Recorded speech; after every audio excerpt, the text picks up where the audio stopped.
Hello, everybody. It's the day after Wednesday.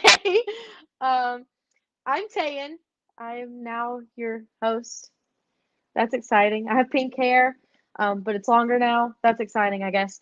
Um, and we're here watching Fear Expo live together. You, me, the hotel room in Dallas, all together.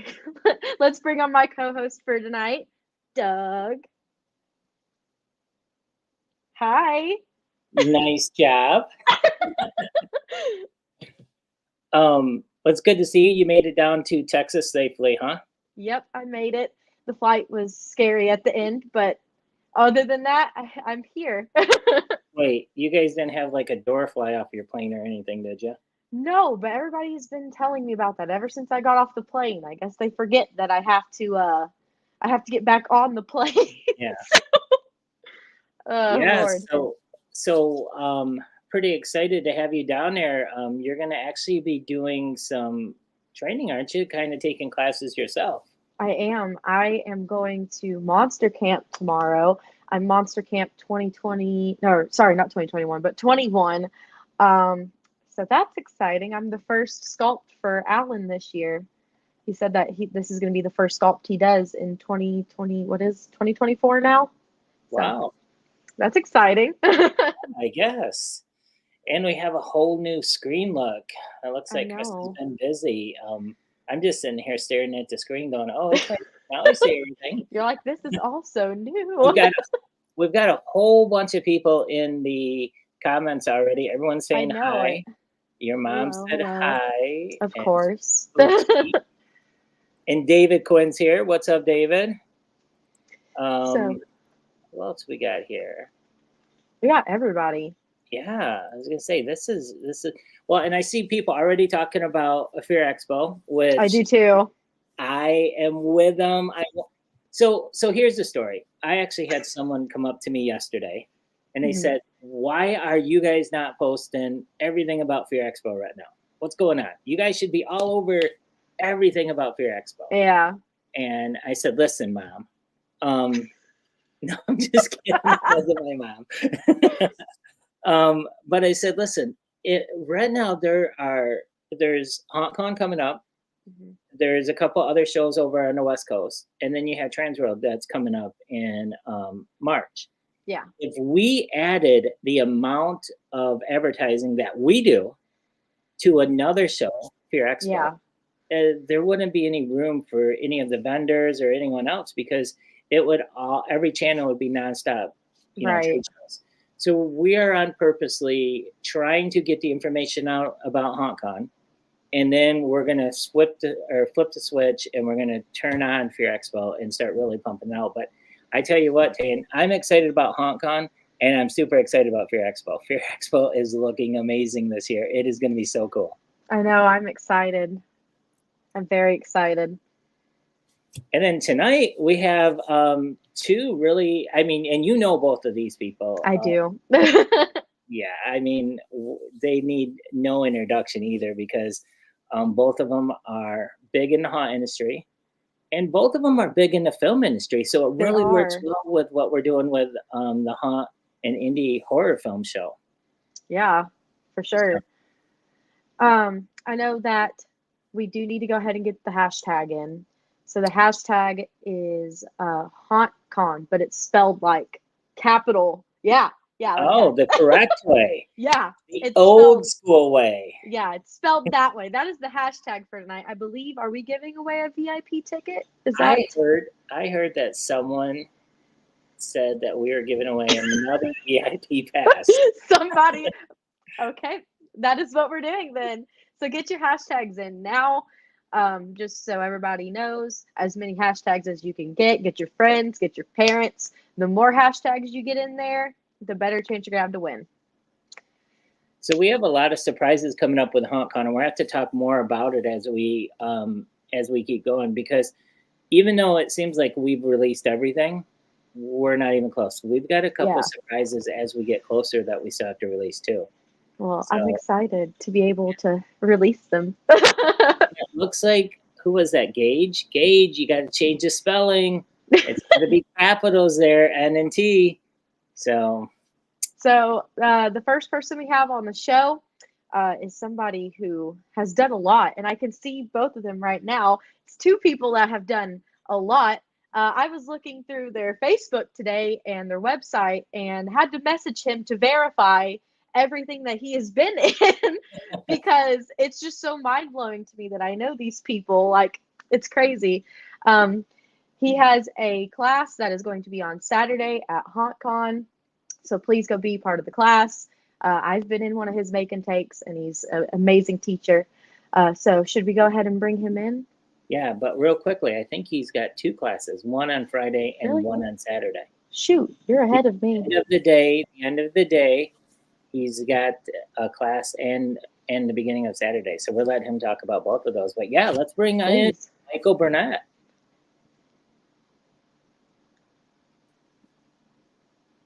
Hello. Hey. You look so pretty. Oh my gosh. It's not me. I've got my better half, Lynn. She's, we're partners in all this. So she doesn't like to get on camera very much, so that's why I know. But I convinced her to come on. I messaged Mom and I was like, "Oh my gosh, Lynn's here!" This is a rare occurrence. Well, thank you for coming out, Lynn. Now you can keep Michael kind of on the straight and narrow tonight.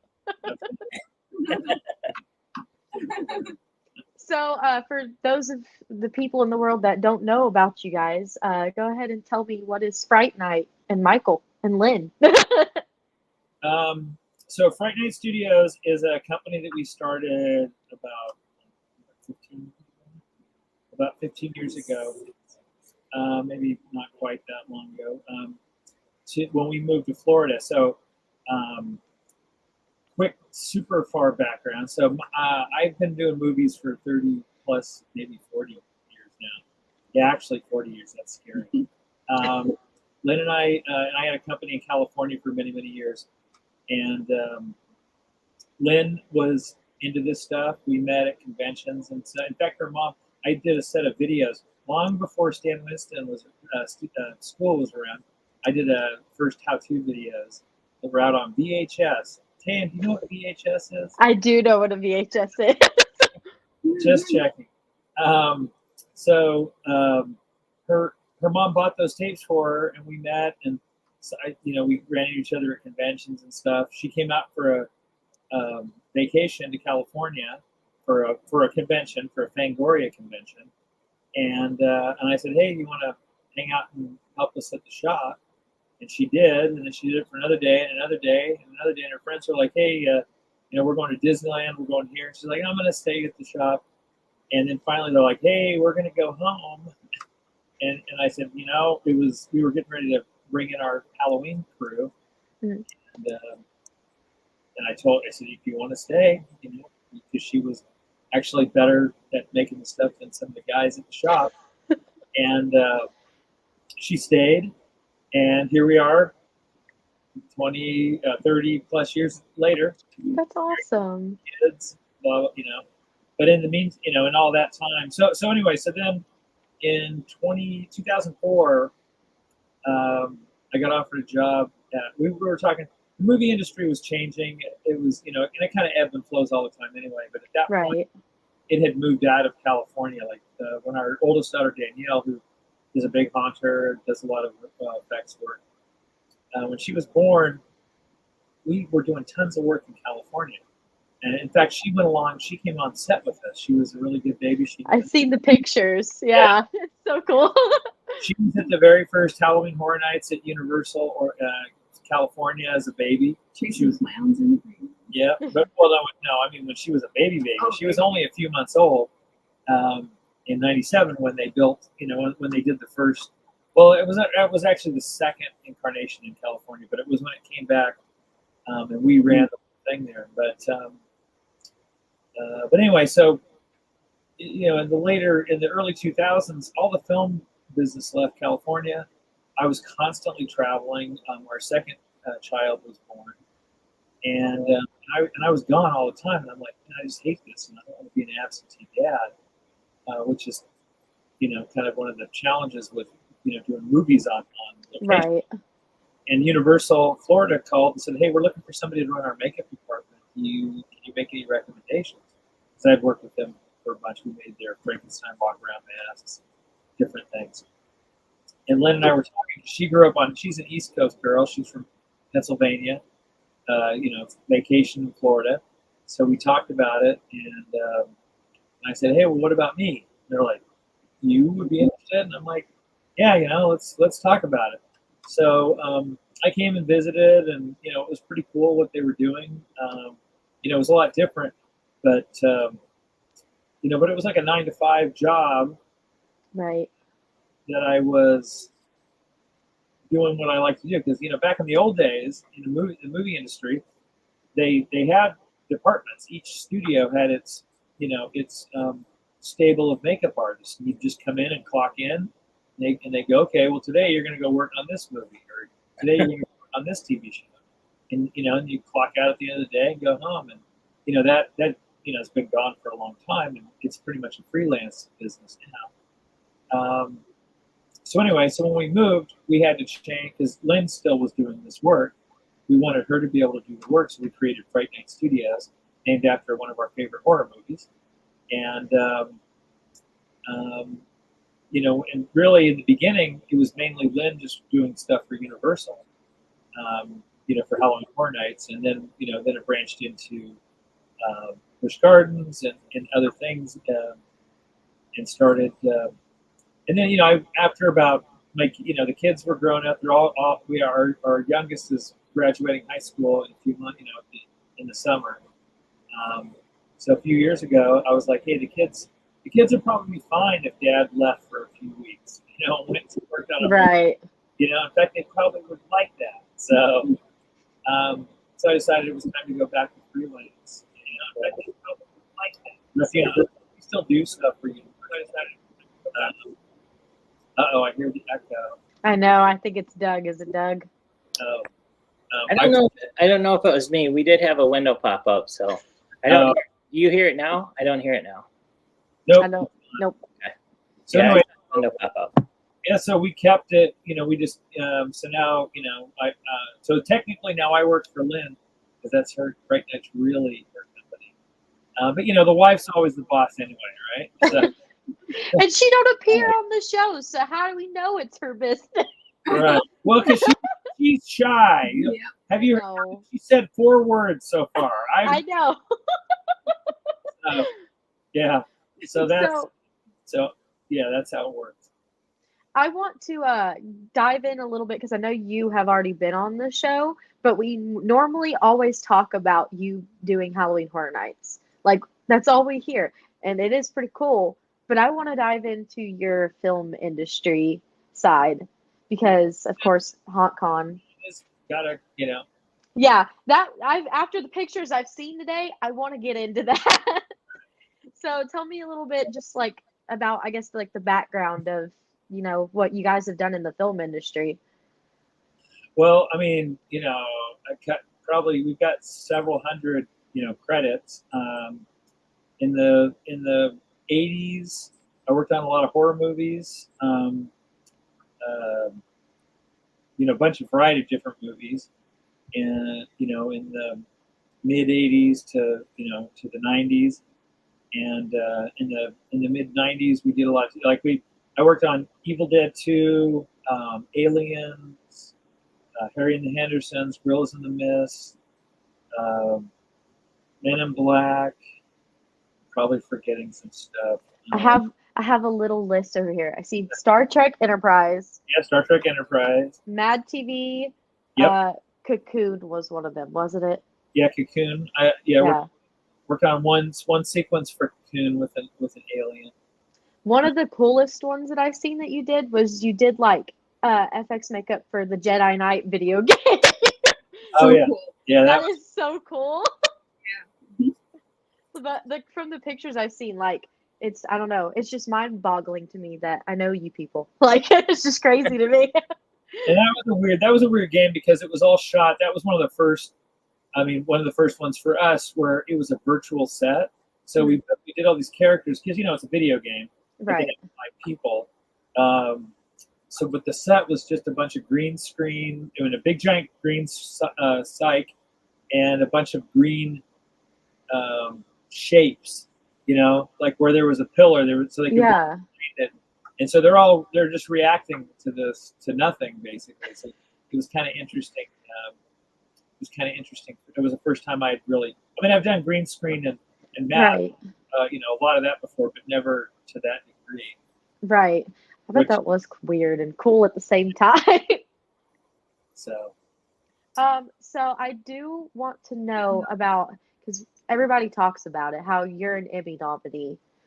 So how did that come about, if I may ask? Like, I know you got 2 of them, but how did those come about? well, so basically the way an Emmy nomination works is, there's a committee that watches throughout the year, and they see the stuff. And Emmys are for TV, it's just for TV work, and stuff gets submitted, and then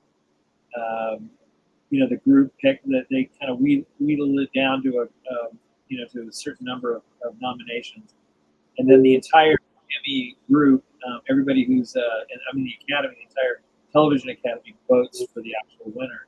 So my first Emmy nomination was for a TV show called Friday at Sunset. It was an LA local kind of a travel show, and I did this makeup on a guy.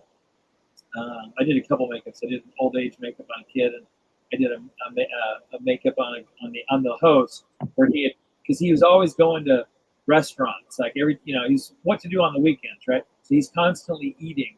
So he was a really thin guy. So in this episode, you see him, and now he's put on 300 pounds. Like they're like, dude, you've been going to too many restaurants. Right. So that show was kind of about like places you could go that were more healthy, gyms and different things you could do that were kind of more health oriented. And then he gradually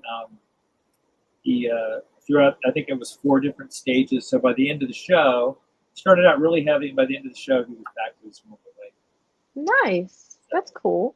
And then the second one was when I was working on Star Trek Enterprise, which was really cool because that's a really awesome thing. I grew up watching Star Trek. Right. I watched it in syndication because I was too young to really. I was alive when it was, but I was really little. I wasn't. My dad and mom weren't into the stuff, so they weren't watching it. So I watched it in syndication, and then as a young kid.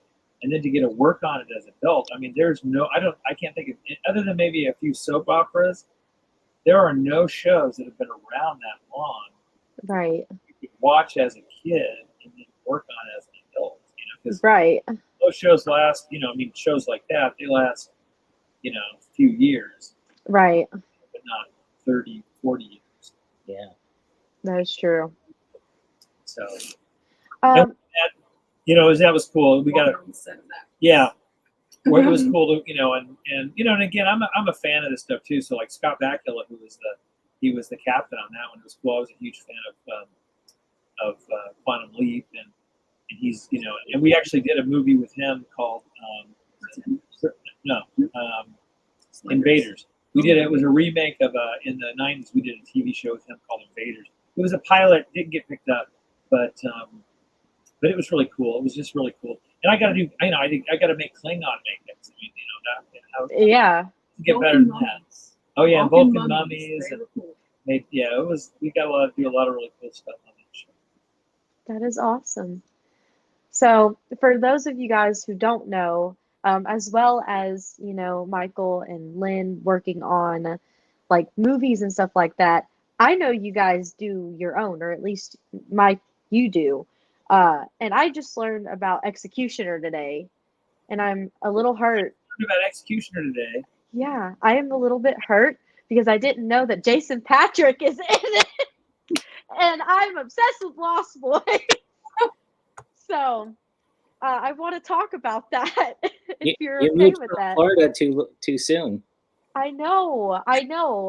Well, because I know them, but like I'm just like, Oh yeah, I do research. Oh yeah, he has Emmys and stuff, and then like digged deeper, and I was like, holy crap, this is a wormhole. So you don't. So you moved to Ohio permanently. Then you're not living. You guys aren't living in Florida at all. No, Kentucky. Oh, Kentucky. I live in a tri-state, so I live like within 20 minutes of Ohio, Kentucky, and West Virginia. It's Oh. very confusing, but yeah, I live in Kentucky, but my store's in Ohio. Oh, okay, that's why. Because I keep hearing about the store, so that's why I was thinking. Yeah, but yeah, I just learned about Executioner, so I want to talk about that. Okay, well, so Executioner is a low budget, micro budget. I wouldn't even call it low budget, micro budget horror movie. I met some guys. I met a guy named Rob Schoonmaker and Austin Starver, and they were working. They were had this idea to make this movie, and they had written the script. It was Rob's idea. Austin was writing the script, but it wasn't really fully developed. They were looking for decapitated heads, basically. So we ended up, talking for hours and hours, and I really liked the story concept, but it needed, they had either one of them, Austin had gone to film school and had worked on some shorts and student films, but Rob hadn't really done any production, but he's this huge horror fan, so he knows all about it. And anyway, so we got talking for hours and hours, and I told him, I said, listen, I could just make you some heads, but I really think this could be something. And that was like almost 3 years ago. Maybe, it was 2.5 years ago, 3 years ago now. And so I helped, develop it, into a script. Austin wrote, he did the lion's share of that, but I kind of helped get it formatted correctly and stuff. And Rob, it was all Rob, again, the basics were Rob's ideas. And I, and I'm putting, I'm helping him with all the makeup effects, and I'm directing. Rob's acting as co-director because it's his concept. He wants to do more of that, but I'm like the head director. He's co-director, and then we have another guy named Phil, who came in later on. He's been helping us since the very beginning. We have a company called Evil Bros Productions, and so now it's the four of us. Phil's helping produce, and he does a lot of cool prop work. He's making all the weapons and just kind of everything, helping with some of the effects and stuff. So we've been shooting off and on. In fact, I Possess, which is a movie that's going to screen, Carl and Tammy's in our movie. She plays the mom. So she's in I Possess, and that's the movie did Tammy and Carl. I Possess is the movie Tammy and Carl put together. Another, they're local Florida filmmakers. So everybody's tied in. Yeah, I've noticed that.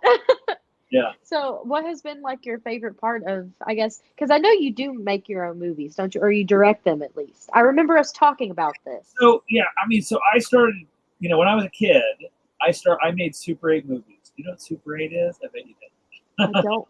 It's okay. You need to watch a movie called Super 8. Okay. Super 8. It's really cool.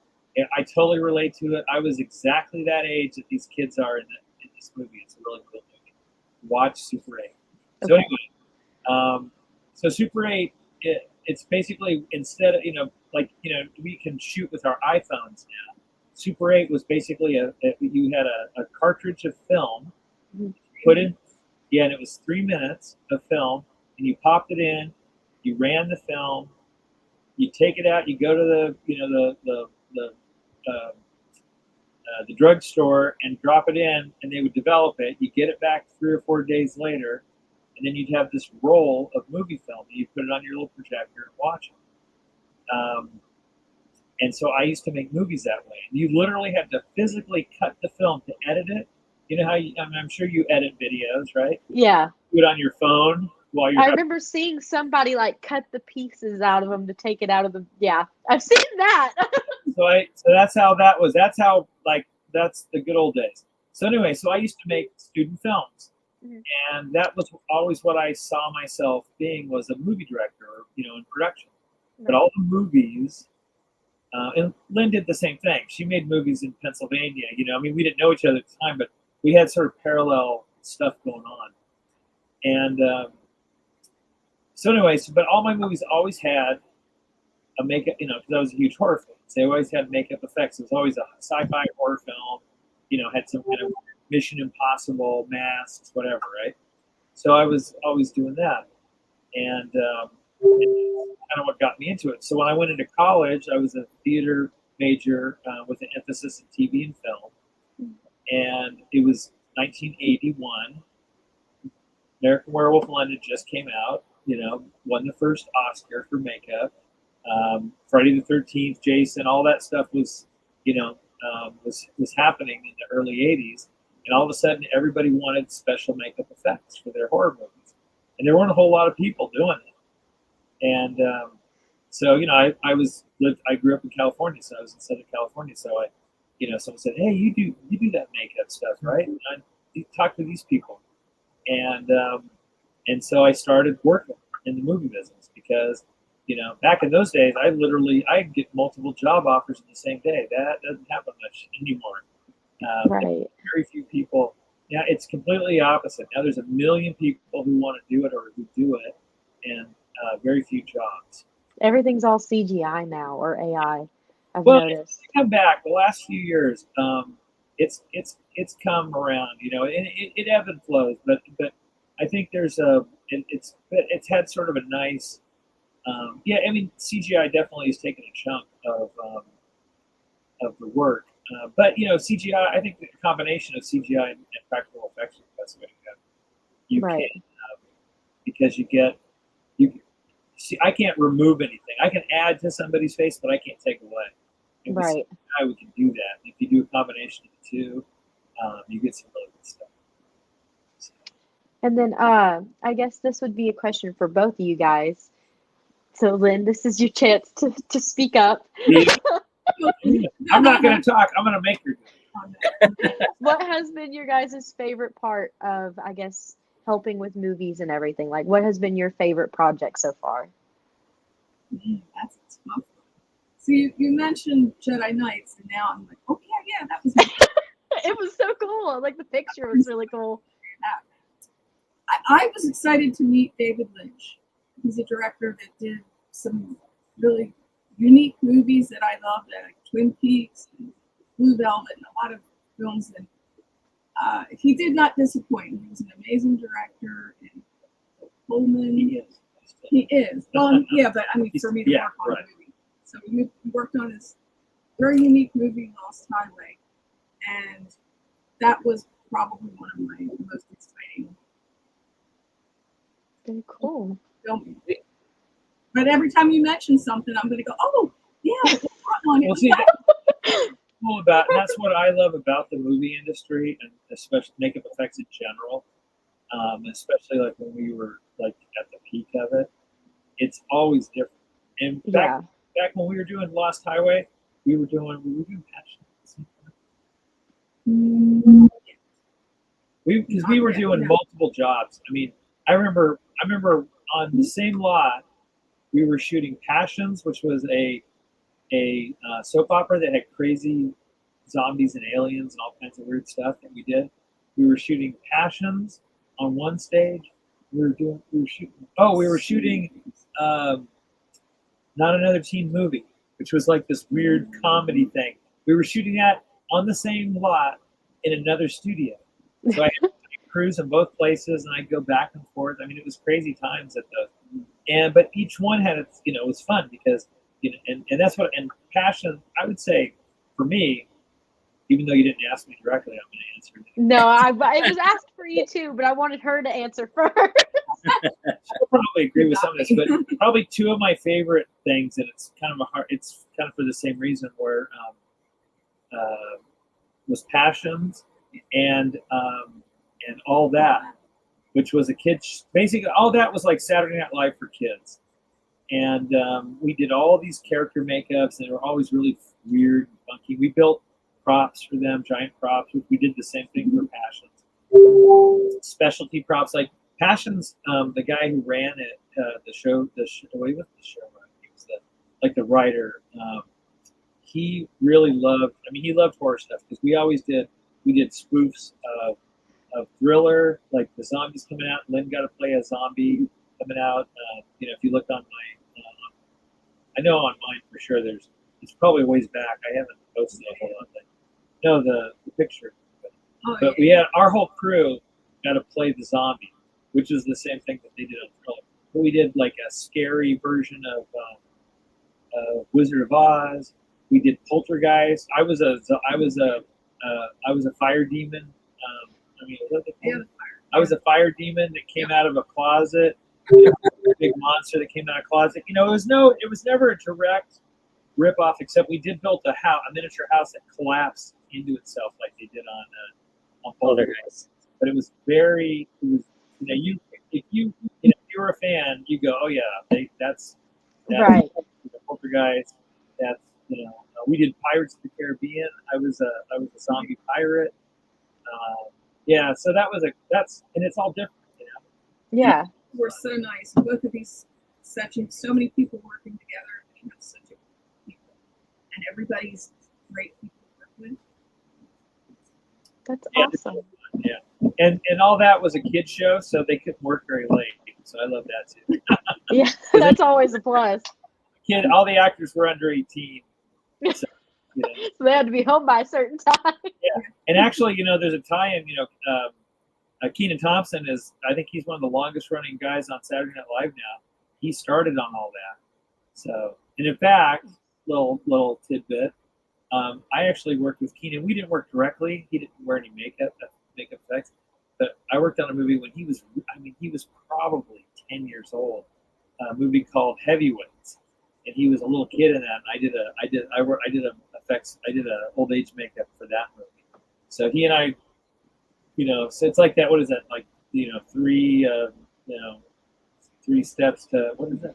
Kevin Bacon. Yeah. So it's like that. So we did that. Then did all that, which I did do makeup on him. I did Kenan and Kel show, and now he's big wig on Saturday Night Live. He's like their main guy. And, That's awesome. yeah, it's kind of cool.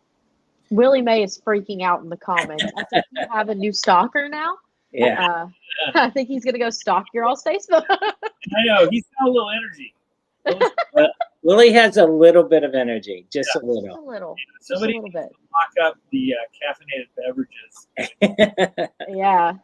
Well, Tan, we are really close to being at the end, and we still got to hear real quickly what Michael's going to be doing at Hong Kong. I know. I was just about to say. I was going to ask you if you had any questions. Well, Mike, we are, and I'm sorry, Mike and Lynn, we are really close to the end of this segment. We still have Haunt News in a minute, which is coming up as well. But why don't you tell everyone, we've got a lot of people watching, and plus this gets re-seen so many times. Let everyone know what you're doing at Hong Kong. We actually had to move a show close to you just so you can definitely make it. Yeah, hopefully, yeah. We can Uber it if we had car trouble for this. Well, we already have plans to pick you up if we need to, so we're ready. Okay.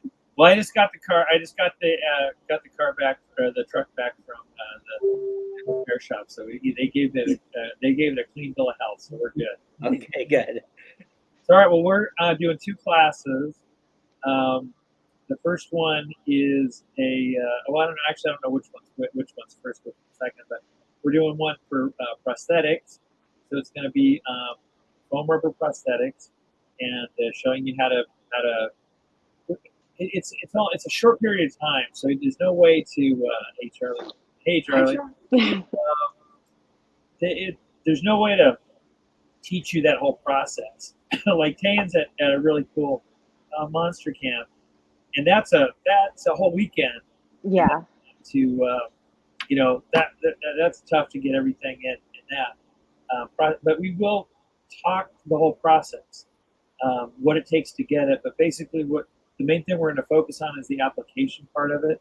But you will get an overview of the entire process, and we'll focus on making. You get a little makeup kit you can take with you and some extra prosthetics. Nice. And if it's something you like, you can.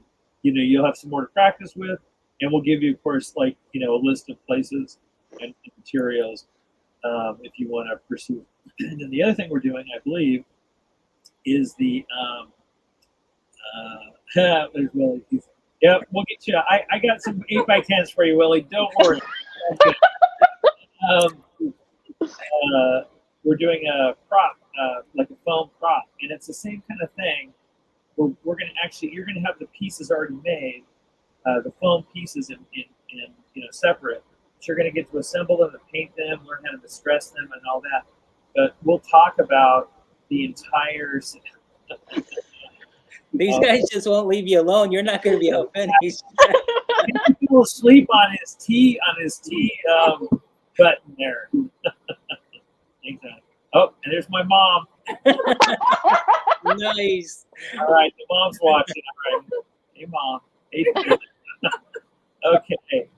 So, how many people we got watching? We got a good list there. Yeah, there's there's people on YouTube. So we actually stream on 12 different channels. Holy crap! I only know 2. Yeah, if you're on one of them, you might see 8 or 9 people. But altogether, I mean, our numbers are right around 52, 53. So it's a lot of people, and it'll get rewatched at least 100 times. Yeah, we do it when we're working in the shop. I'll throw it up, and you sign up for it. Oh, Johnny, you are a crazy guy. Oh, and there's, I guess our entire family is watching. We have a big family. It's definitely helping with ratings tonight. But anyway, so back to the whole point that I'm supposed to be telling you about. So we will talk about the whole process, which includes how to making the molds. I'll have pictures for that. So I'll show you the whole process, but in an hour, it's just physically impossible to do the whole thing. But you will get an overview. So, nice. And I've been I've been thinking about doing something kind of like what what Still to Beast does with the Monster Camp, and do like a weekend thing with prop making where you would have time. Do it. Yeah, I know. I'll pay you money. In fact, Tan, when she took our class, which I believe was making the yeah, it was. We're going to actually have 2 things this time. We'll have a choice of an axe or a sledgehammer. But she's like, and I know she's like, oh, I want to learn how to make molds and stuff. I'm like, that just the mold we couldn't even do in an hour. But I told her we were talking about doing this. She's like, yeah, do it. Hopefully, we'll get that figured out. Let me give you my money. You don't live in Florida, so you'll have to come and visit. I will. Where can they find your guys' stuff at? And I guess which conventions will you be at? Well, we'll be, we're going to be at HauntCon, I'm pretty sure. And so we'll be at HauntCon. We'll be at MegaCon if you're Florida, which is that before or after? Yeah, that's the week before. It's the show that pushed us out of Orlando and took our time spot. I remember when you first announced it, we were just at that. We were at MegaCon that weekend. Yeah. He messaged me. I'm like, that might not be a good weekend, guys. Yeah. MegaCon, HauntCon. We'll be at Transworld. We'll be at Fear Expo. Maybe the East Coast. Probably East Coast Haunters and Midwest Haunters, and maybe this isn't really haunt or movie related. We might be at Wonderfest, which is in Kentucky, Louisville. Thanks. Anything else? Possibly Santa Monster Palooza. This is gonna be the first year we're not doing Monster Palooza, but there's our oldest daughter. We've got everyone. We were busy on the phones. I'm telling you. Yeah. Yeah. So So there's your youngest son. Yeah. Yes, we see Molly walking around MegaCon. Yeah. So I think that covered it. All right. Awesome. Well, thank you guys for coming on. I appreciate it. Oh, absolutely. And I'll see you guys soon. Nice seeing you. I thought I was going to need to get some sunglasses. I know my hair's bright. It's really, but my eyes adjusted. So I'm glad. I added a little more gray to try and catch up. No, No, I just keep it slicked way back and you don't notice the gray. there you go. That's my trick coming really soon. Very Oh, good. All right. We'll see you guys in a couple Brian. weeks. Yeah, couple weeks? yep, it's right around the corner. All right, thanks. Bye. Bye. See you later. Oh, there we go. We're figuring it out. So that was really good. I mean, that's the first time I've actually seen Lynn, as far I as know. interviews. That was awesome. I love having her on. She's so sweet. And of course, Michael and Lynn's whole family showed up. So that was Yeah. Well, we have another really good guest coming up. But first, guess what's back? Hot news in a minute with There you Willie Mae.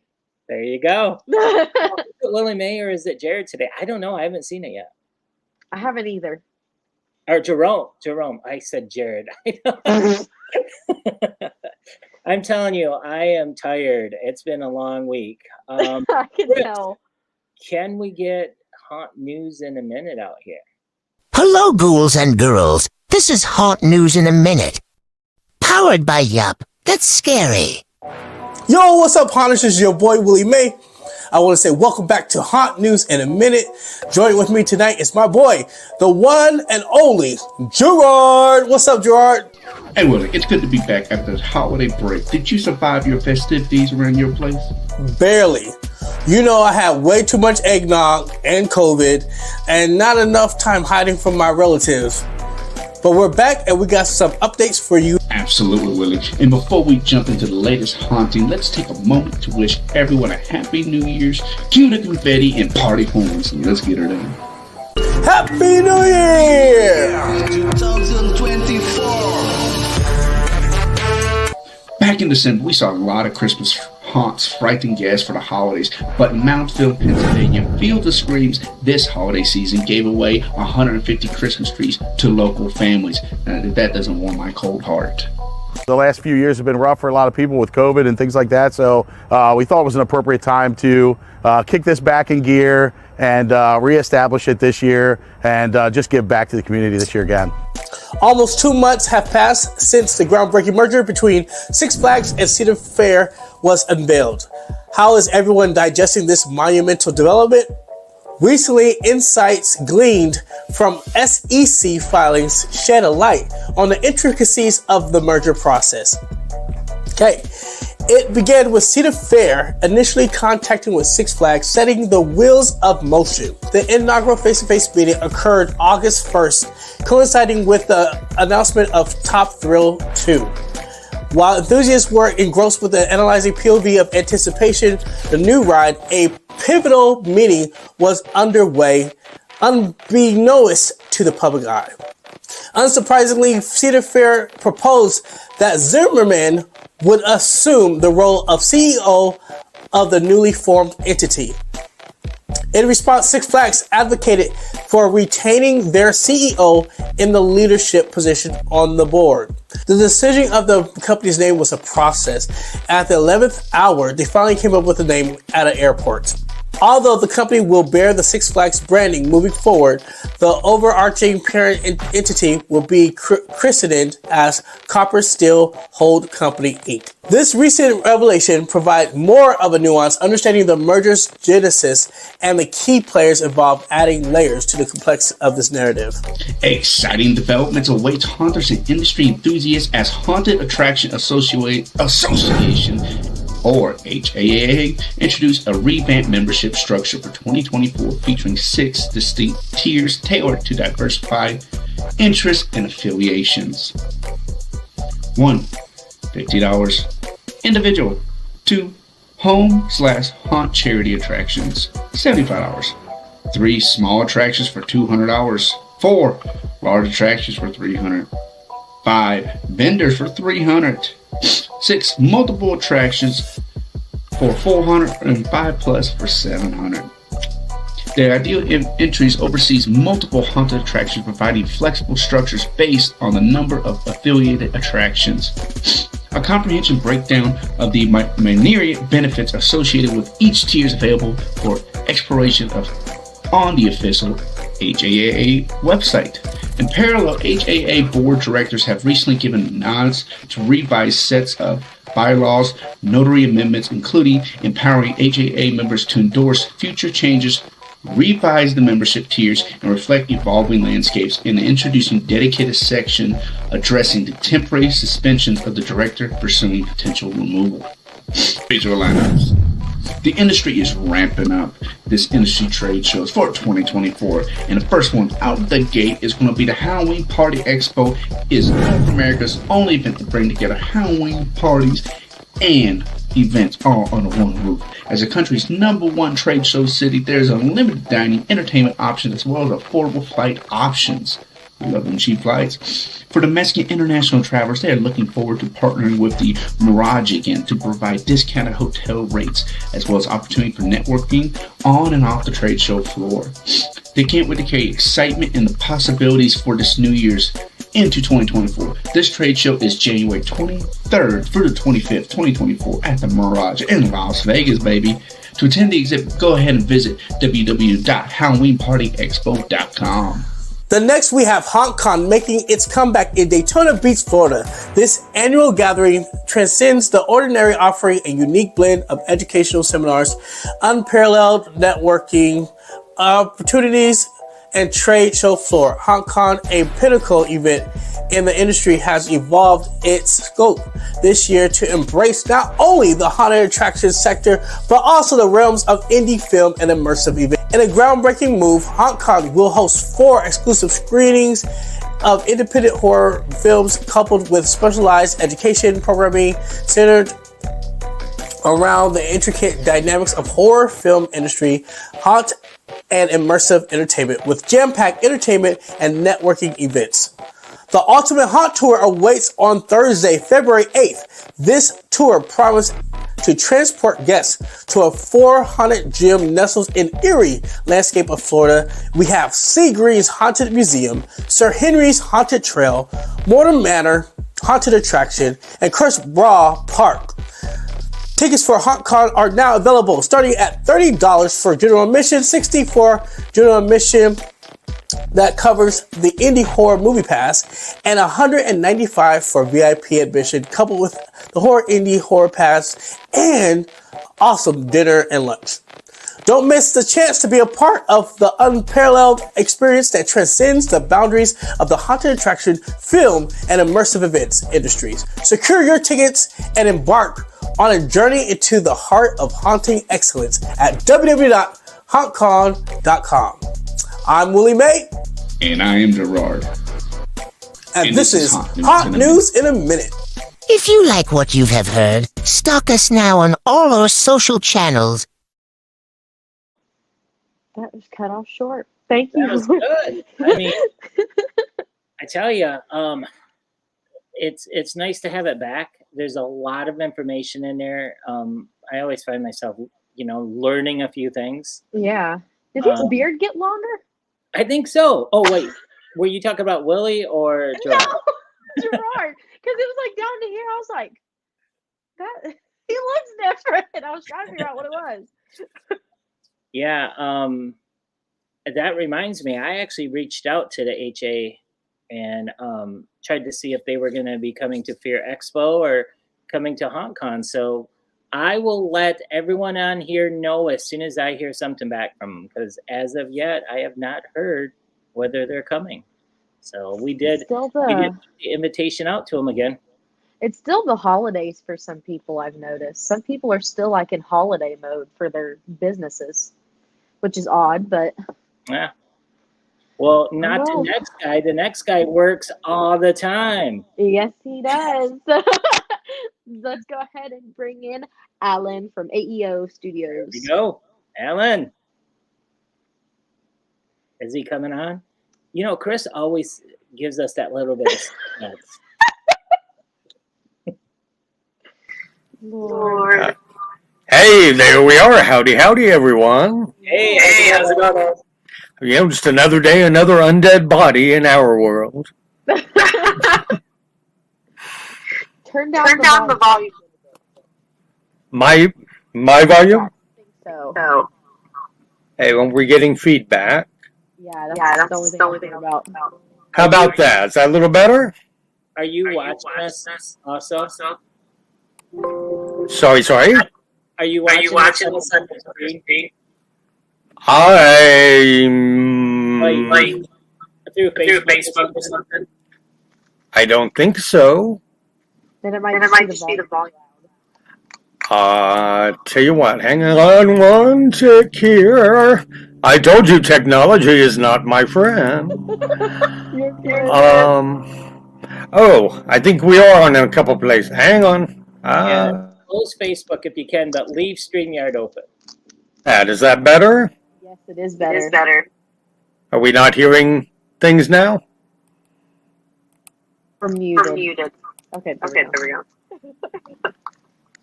Okay. How's that? Is that better now? Hello. Nope. Hang on, give me one tick. I'm closing everything I can here. Let's hope we don't. I didn't tap. I mute and mute whenever Aaron asks, he's fine. So I have to do a little tap dance. Turning it off while they talk. So let me try that. Okay. Well, you're the only thing I have going, so.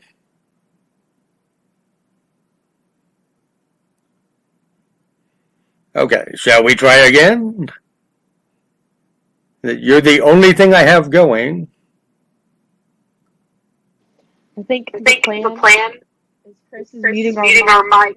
We're going to play tag back and forth.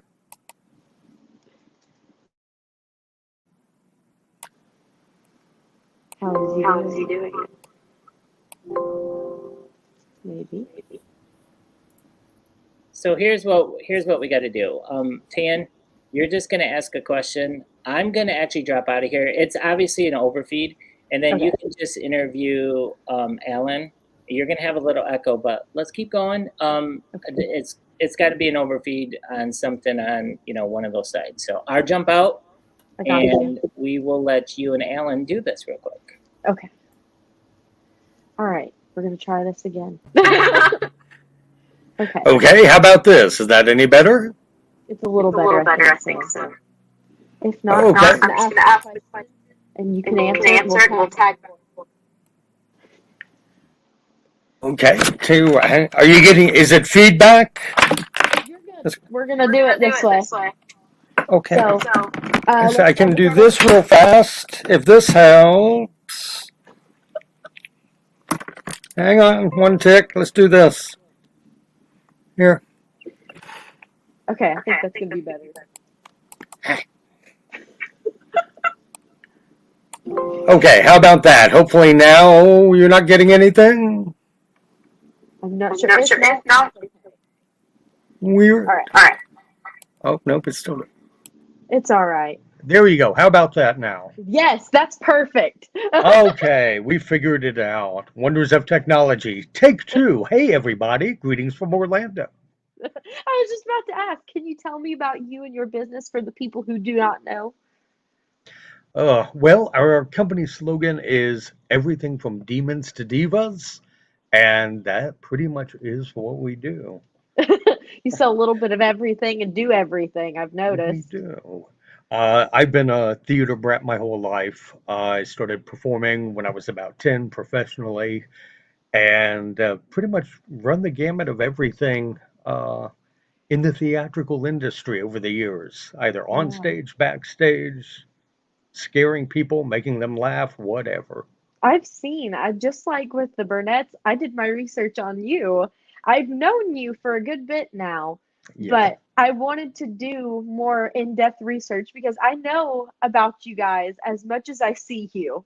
But past that, I don't know anything about your before the trade shows. So I went and did some reading on you, and I have questions lined up. Happy to answer. Let's go ahead and start with a more in-depth one than just your elevator pitch. How did you get into the, FX and entertainment industry? How did that Bad start for luck. you? No. Well, as I said, I've been in entertainment my whole life.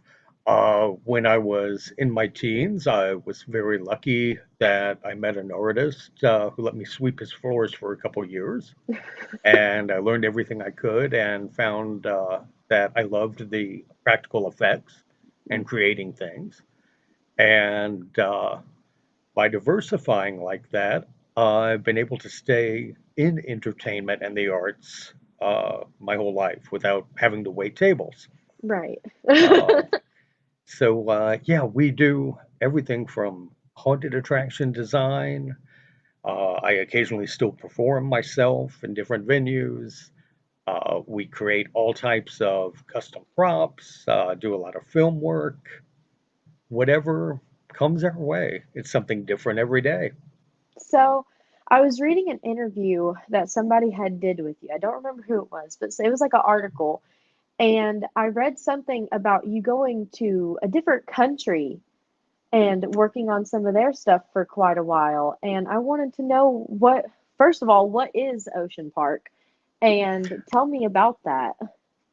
Well, I was very fortunate. There was this little trade show in Chicago many years ago. It had a TW something, yeah. Trans World. I met the directors of Ocean Park, Mm. which is the largest theme park in East Asia.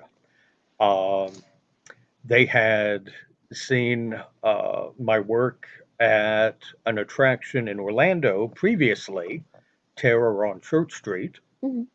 which was a permanent haunted attraction in Orlando in the 90s.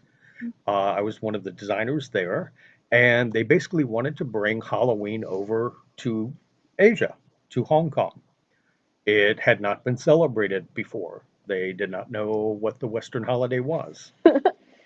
And I went over as the makeup designer. I thought it'd be a great gig for a couple weeks, and it actually turned into 13 years. Holy cow. I earned the moniker of Hong Kong's Father of Halloween, That is which was kind of awesome. cool. That is so cool. Hold on, back up. You're just nonchalantly saying this. But we had a lot of fun. After the first few years, I ended up taking over the entire event, directing it, and I was there for 13 years, with it growing every year. When I left in 2013, I was directing about 520 actors a night, Holy cow. 13 stage shows, 8 full haunted houses, all in Cantonese, which I don't speak. So it was a bit of a Whoa. challenge. Yeah. I bet that was exciting and frightening at the same time. Well, we found ways to communicate. That's But fair. it was amazing watching the growth of the holiday, though. Yeah. Uh, they they jumped onto Halloween like you wouldn't believe. That's Um, crazy. But Within 4 years, 13 we had years? surpassed Chinese New Year as the highest grossing holiday in Holy Hong Kong. cow. How So it was quite an how was experience. how was Hong Kong? Oh, it Like was staying there for wonderful. 13 years. I miss it terribly. It was I was there about 6, 7 months out of the year, and incredibly cosmopolitan, like New York City, Oh, but a half an hour on a train or a boat, and you're in rural China. It was really a wonderful experience. And the best thing was that I was able to bring over so many artists. right. Uh, each year, I was able to bring about a dozen makeup artists and directors from the US Yeah, and share the experience. that's crazy. So you're just nonchalantly telling me that you're the father of Halloween in a different country, and you're just like, "Oh yeah, I am." That's Yes, that's crazy to we just me. do what we do. You're like, "I go living every day." That's I fair. was doing an interview recently, and they asked me what I was going to do when I retired. Mhm. And it was the first time I was total deer in headlights. I had Yeah. never even thought of, we don't retire. I'm going to Yeah, do this until I fall over. Yeah. Hey, that's not a bad thing. The owner of Chick-fil-A apparently worked up until the day that he died. So there's people out there who do that. So Yeah, it's too much fun to be had and people to scare and entertain. if you do what you love, then it's not really work. Exactly. So hey, if you enjoy it.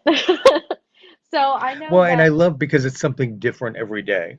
yeah, that The is haunted true. attraction industry is our largest, Mm. but we make, I do a lot of theater work. I work directly for Mayron Makeup as well. I help head up their educational theater department. I actually just flew back in from Kansas City, teaching a couple thousand high school students how to kill Holy each other safely cow. on stage.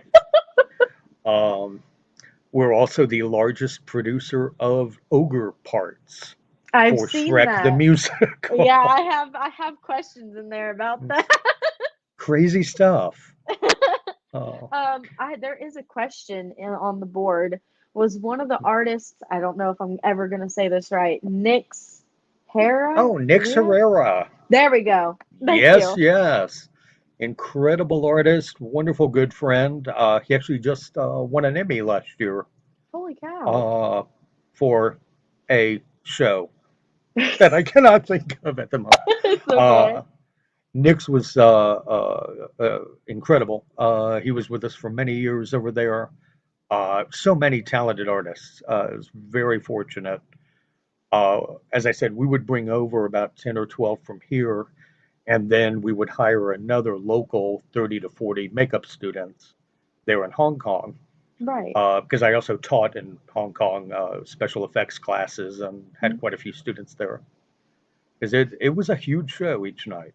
It sounds like it. That's crazy. I'm still getting over that.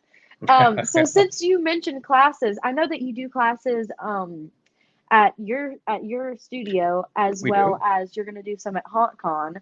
Since you just mentioned that you did that at schools, do you typically do that? Like where you travel places and teach? I do. I love teaching, paying it forward, and helping to keep the craft alive. Mm. Uh, we do workshops here at AEO almost every weekend, and that's where we garner our interns. I travel and teach, and at HauntCon coming up, I'll be doing a couple different classes. One of them actually ties right in with Hong Kong as opposed to HauntCon. Um, and that's delving into the psychology of fear Right. and how we scare people. It was a very large learning curve when I went overseas I would imagine. because we'd throw them Freddy Krueger and they look at him and go, okay, ugly guy with a butter knife. Yeah, they weren't scared Yeah, because they didn't know who he was. right.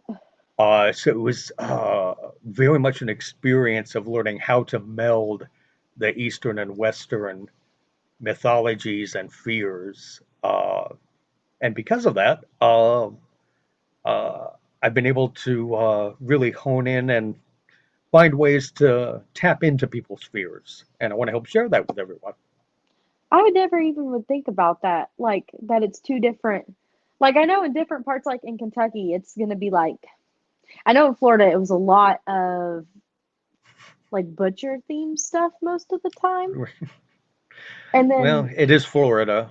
yeah, and then in Kentucky I've seen like mostly like medical themed stuff. And I would just think that there's like a difference there. But I never would have thought that like out of the country. I never put that together in my brain that there's two different scares in different places. I never would have thought about that. It really is, and things that they were deathly afraid of.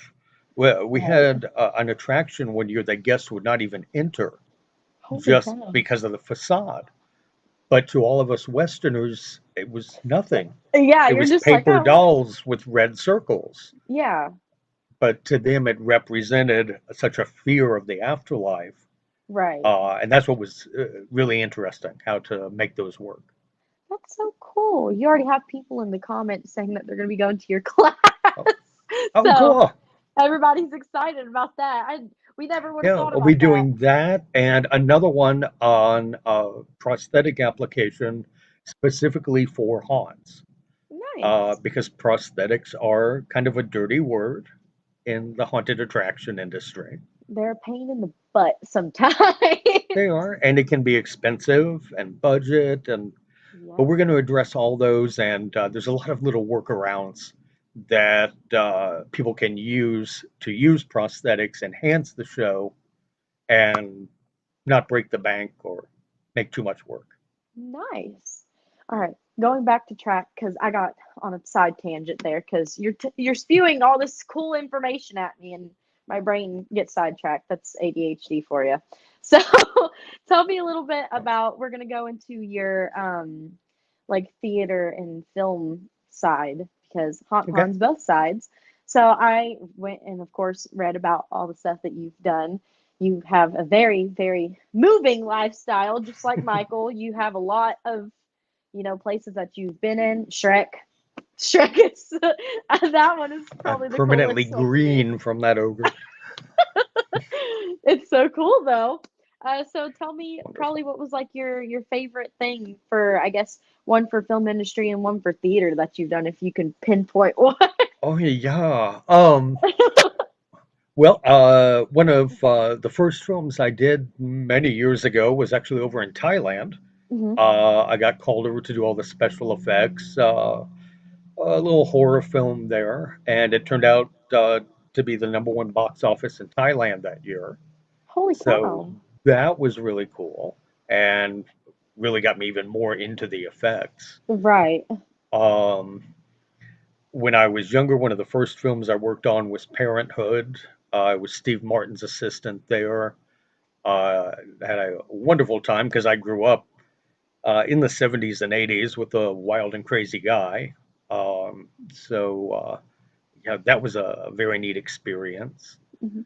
Um, Theater, as I said, I love teaching. I work with a lot of children's groups, which it's very challenging getting a bunch of 9-year-olds into prosthetic makeup. I could see how that Uh, would be a little difficult. a little bit, because we've done things like Seussical and Alice in Wonderland and heavy Right. makeup-driven shows. Yeah. Um, and that's really the most fun I love. Just seeing what's going to come tomorrow. Every show is different. That's true. I get the calls now mostly for when people need a bloodbath or they need to projectile vomit across stage. That was one last year. That was a fun challenge. Uh, and I love the puzzles and problem solving of Yeah. special effects. When a director comes to us and has this great idea, uh, an actor delivering a monologue while he's getting his head severed and a sword is going in his chest at the same time. Yeah. Okay, that's not going to happen, but Yep. here's what we can do. I've been Uh, there. I have. When I was in college, like, I don't know, this was probably last year, I was part of the theater department and they had this grand idea for Sleepy Hollow to have a horse, like the dead horse, that runs across the stage, stops halfway, goes on its back legs and neighs, and then comes back down and runs off the stage again. And I was like, okay, anything else? And she goes, oh, I want smoke to come out of the nose and its eyes to light up. And I want somebody to be able to ride on the back of it. Long story short, they had a llama made out of wood. With some fabric on it. Hey, it's all about the compromise. Yes, it is about the compromise. Oh Lord. So one of the coolest ones that I read that you did was Cirque du Soleil. Yes. That is Uh, super cool to me. I want to know more about that. I was very fortunate to work at Cirque here in Orlando. Mhm. I was one of the props designers for the show La Nuba Mhm. back when it opened here in the late 90s. Um, and it was incredibly fun and probably one of the biggest pains of a job I've ever had. We had, well, one of the things he wanted was this little miniature train Yeah. on stage to go Oh, across stage and have little lights in it. It was about 2 months of losing my mind trying to get this thing to work right, while all the dancers and acrobats are yeah. going over it. So again, challenges. Uh, Hey, as long as you find answers. well, that's what keeps me going. Yeah, it's I never know what's walking in the door tomorrow. That's fair. We have in one half of our shop, I have eviscerated bloody bodies, and the other half is cute little flower children for a show. The two difference. Hey, but you're Father Halloween, so that makes sense. I do have a question on the board from David Quinn. Mm. How long have you done SFX work? Oh, I've been doing this now, for about years. And effects, egads. I guess we hit about 40 years now, more than 35. As I said, I started performing when I was 10. I'm 50 something now. I don't know.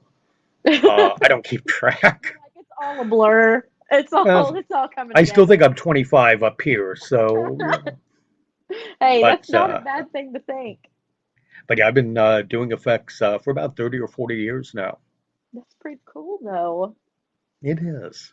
And then one of the final questions I have before you tell me where we can find your info is I want to know about a film that I seen you post on the Facebook. Is it Crocodilius? Crocodilius? Crocodilus mating season. Yeah, tell me about this and your work there. Just when they told me the name, I said, "Oh, I have to do this." It just sounds wild. And I said, "It sounds like bad 80s." And yes, Yeah, guy in rubber suit. The producer, Michael McLaren, is actually going to be at HauntCon nice. showing another film of his, The Haunting of Cottonwood. Cool. But Crocodilus, we shot here locally in Central Florida last year. Hmm. Um, and it's pretty much what it sounds like. You're like, it is what it sounds like. Mutant crocodile creature in the Everglades, and his love interest. But we got to make Okay. all the creature suits for that, which was a lot of fun. It actually just won Best Costume Design at a film fest in India. But that's so cool. But that counts. We'll take it. Yeah, it's still Uh, good. Hey, awards are awards. exactly. It's been Year of the Reptiles. Actually, we did that. I've made several Creature from the Black Lagoon suits that have been around at the conventions. We just finished another Fishman movie local here in Vero Beach. You do a Uh, lot of scales, it sounds like. Different yeah, kinds of scales, but a a lot of little, scaly things. a little bit. They call you for scaly people, apparently, and ogres. Yes. So if As I somebody said, I'm wants, permanently green from all the paint. yeah, if somebody wants to find you and your work, where can we, conventions, media, all Real that jazz? Feel free to stalk us on Facebook and Instagram and everything. It's all AEO Studios or our website, aeostudios.com. Uh, we'll be at HauntCon, hopefully Fear Expo as well. We're still working dates on that. We'll also be at another convention here in Orlando in a couple months. Entertainer Expo, SFX Yeah, Expo. I will be there. Wonderful. And we are based out of Orlando. We have both a retail shop here. We're distributors for all the makeup companies, as well as our production center. So if anybody is in town visiting the parks, please hit us up. Come on by. We love networking and talking with other freaky, spooky people. So definitely go check out the father of Halloween himself at his store and go and do the classes because that one class sounds really good and I'm probably going to go to the class. Thank Come you on so by. much. We'll have some fun. Thank you so much for your time. Oh, thank you both for having me here. We'll talk to you later. Bye bye. Doug, you're muted. I was waiting for Chris to unmute me. The hat, Doug. Why? Why the hat? Why the hat? Ugh. Hey, I don't have pink hair. I know it's a little gray. I mean, come on.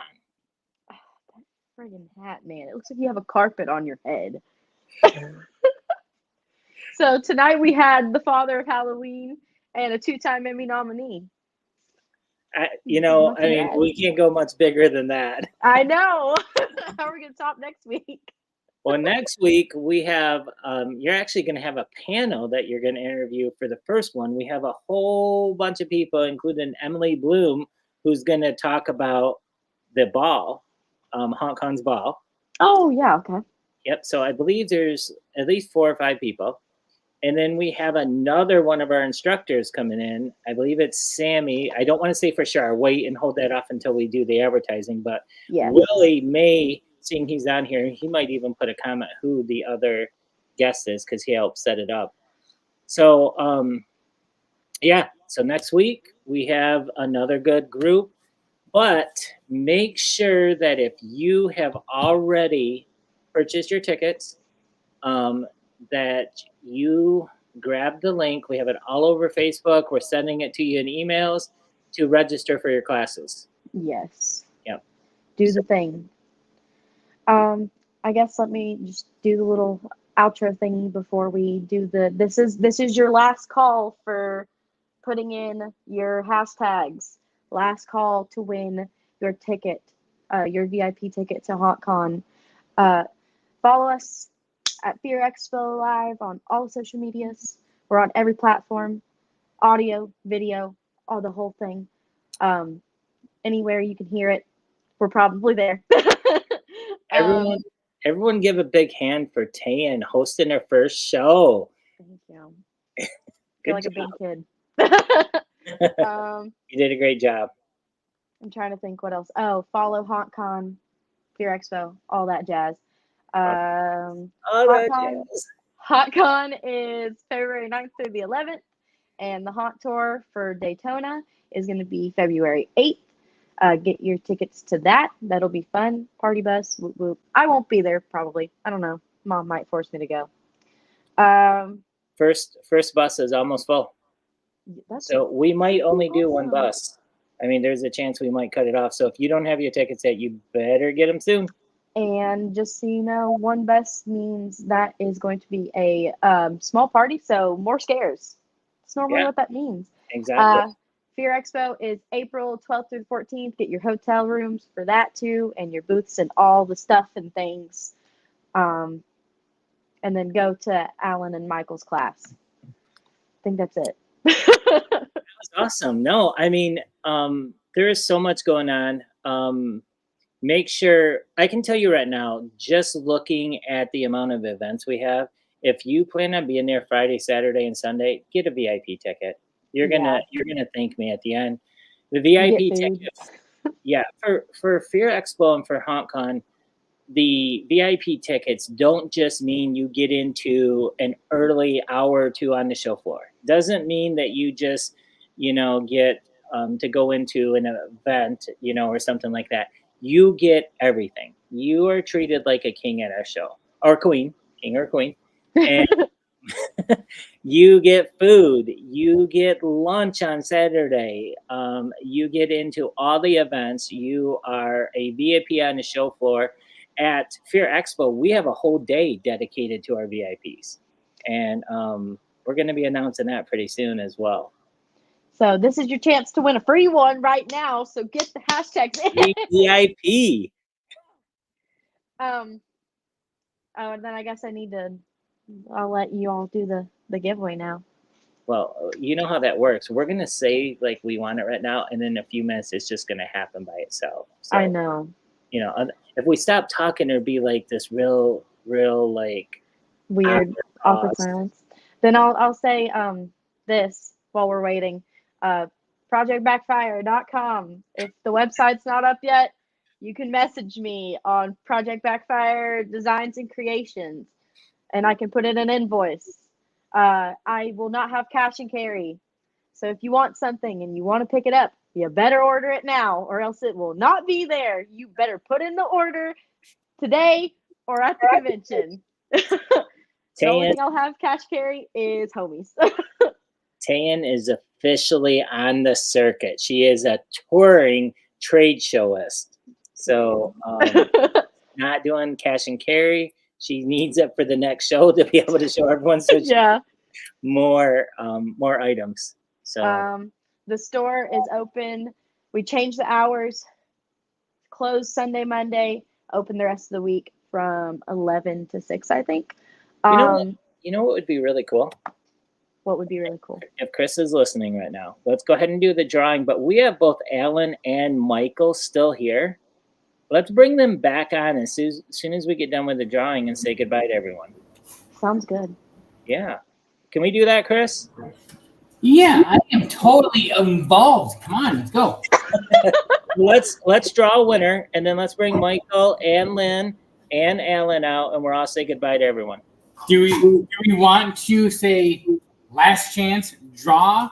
No, we already did that. Let's just draw. Yeah, we already. I've last chance everybody today. Oh, we're drawing now. Here we go. It's happening. Here we go. And it's gonna go to Willie. I didn't see Doug Sheldon in there. Whoa! Project Backfire. Now we have to draw again, right? Well, hold on. Let's do this. What I'd like to do, because her family's always on here and they probably are the ones who did it. I'm gonna give Project Backfire a VIP ticket to give away, so they can have one. Person. Right. So I'm gonna give you one. Okay. And then we're gonna draw again, and we're gonna give someone else a VIP ticket. Okay. Okay, perfect. Here we go. You ready? 1, 2, 3, go. Funny enough, I already have somebody I'm giving it to. It's an indie film student. So. Now, if you win again, we're just gonna no. Oh! No. People are gonna think this is rigged. Fear Expo Live gets to give away another. We're already giving one away. Oh my lord! Here we go. Try this third time's the charm. Are we ready again? Yeah, quit holding your finger on the button. Just let it spin. There is no button. It just you hit it and it goes. Come on, someone other than a show member. No. There we go. Cool. Okay, there we go. Congratulations, Phil. You can message Fear Expo to take in your ticket and come to HauntCon. Yeah, so what'll happen, Phil, is you go ahead and message us, and I will send you a code, and on that code, you'll be able to go in there and get your ticket right away. So as soon as you message us, by tomorrow morning or whatever, we will get you the code. So let's bring Alan and Michael and Lynn out, and let's all of us say goodbye. Hello and goodbye. Aloha. Hi, Mike. Hi, Lynn. Wait, wrong way. Guys, it's this way.